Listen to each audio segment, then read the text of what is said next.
Assalamu alaikum wa rahmatullahi wa barakatuh. Here is teacher Saeed, science teacher.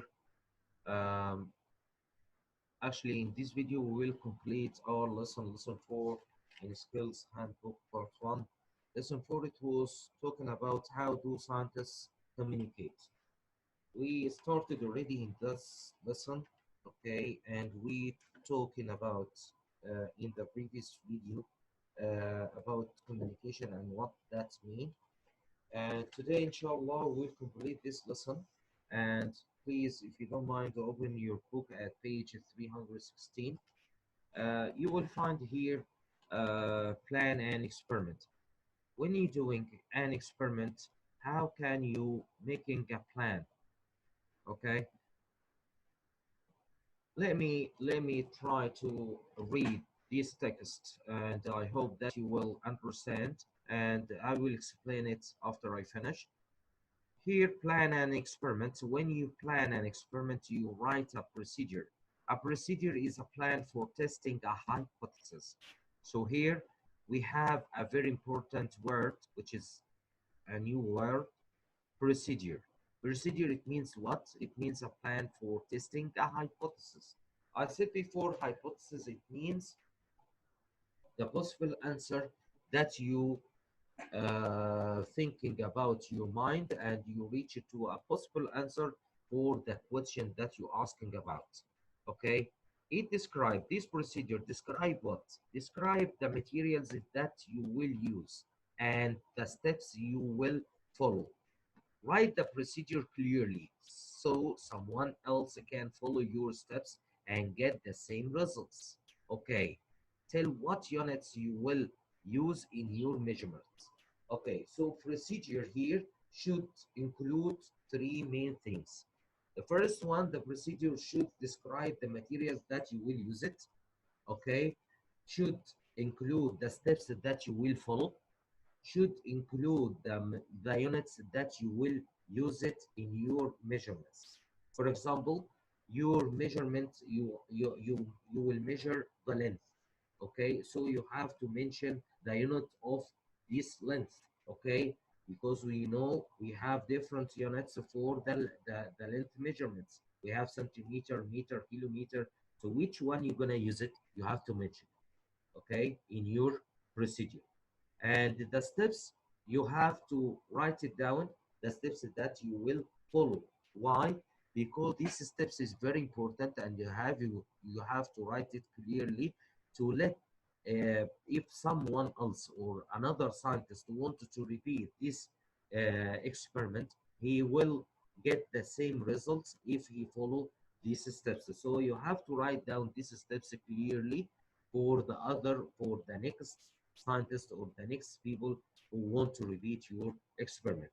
As you plan an experiment, think carefully about the question you are trying to answer. Figure out what you know and what you want to find out. Exactly. In the procedure or during when you're doing your experiment, you have to know exactly what do you want, what exactly you want to know. Or I mean, what is the question that you want to asking about? Okay, or why? Because you have to know what exactly that you want to know and what you already know. Okay, you have some informations already. Okay, and you want to know more informations. Okay, so that is important, that you have to know what you know already and what you want to find out, or what you want to looking for, or what you want to search, or what you want to know. Okay, so here there is an example for a procedure in this page. Okay, in the same page, a procedure describes exactly how an experiment is done. So this is an example for a procedure. Okay, question here, what material is best for keeping heat in water? Hypothesis here, if I wrap a jar in fake fur, then it will keep the water warm the longest. Okay, this is my hypothesis, this is what I think about. Okay, this is could be the possible answer for the question above. Materials. I the one jar covered in fake fur, another jar covered in brown paper, another jar covered in blue paper, warm water, then three thermometers, plastic wrap, three rubber bands, clock.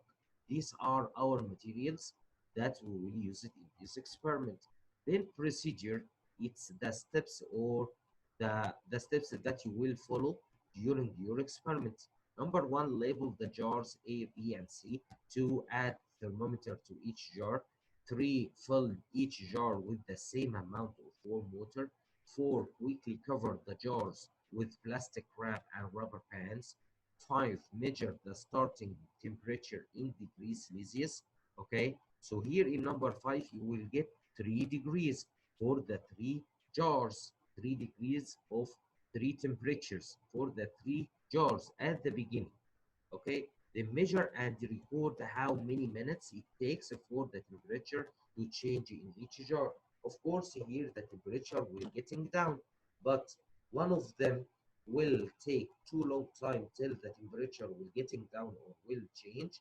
Okay, and another two will take nearly the same time to change in its temperature. Okay, so here you're doing experiment to check the difference between different material. Okay, which one can keep the water warm longest. Okay, then number seven, empty the jar, then repeat step two through six. Okay, because you shouldn't do the experiment once. You have to repeat the experiments too many times. Okay, at least two or three times, and at every time you have to record your results. Okay, right here in the next page 317 you have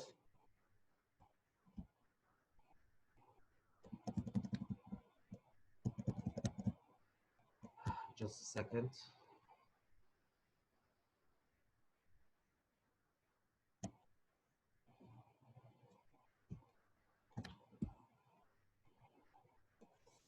page 317.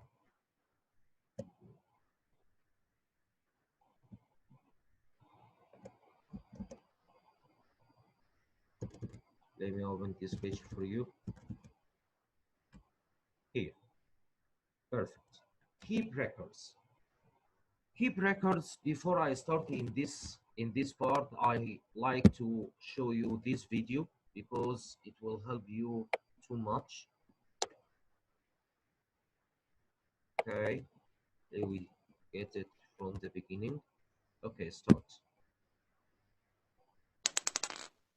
When scientists investigate, they do the same experiment many times.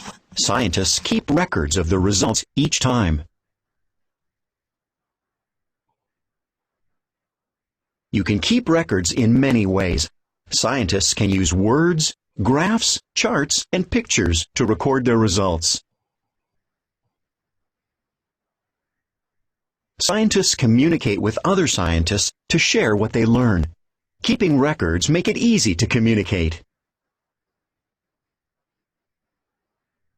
Perfect.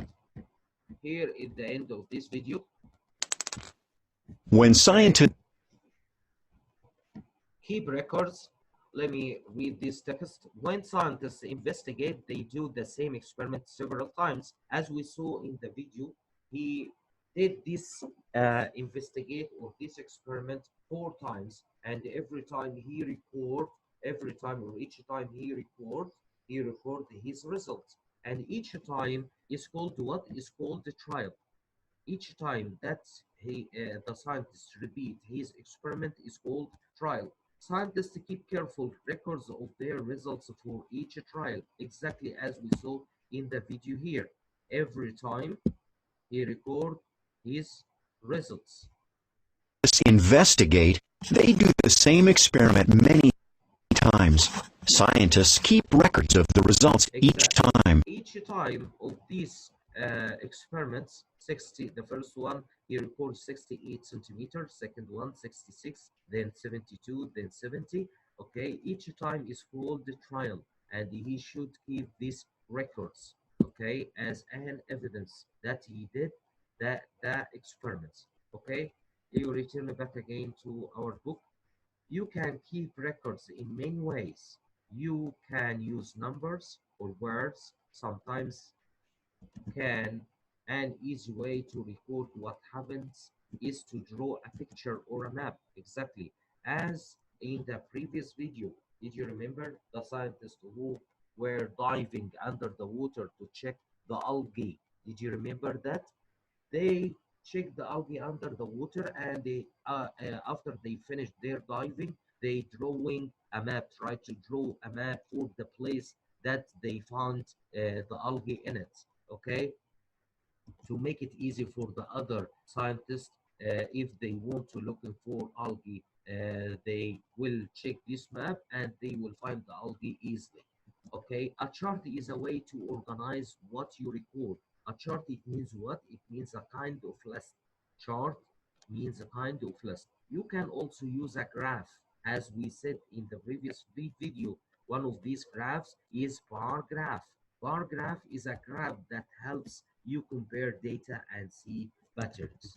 Okay, here this is an example for bar graph, okay, and for chart. On the left side, this is a chart, okay. On the right side, this is a graph, bar graph. Both of them about the same experiment, which is time for water temperature to drop to room temperature by using different materials. Okay, we said in the previous page 316, we will do this experiment to check which one can keep the water warm longest. So we use different materials, fake fair, brown paper, blue paper, and we did the experiment twice, 2 times, okay, for each material, okay, because it's not enough that you will do the experiment just once. You have to repeat it again at least one more, okay. That's why here you have two columns in the bar chart for the same material, fake fair, fake fair. So here we draw two bars in the graph. Why? Because we did the same experiment for the same material 2 times. Same thing here for the brown paper, same thing here for blue paper.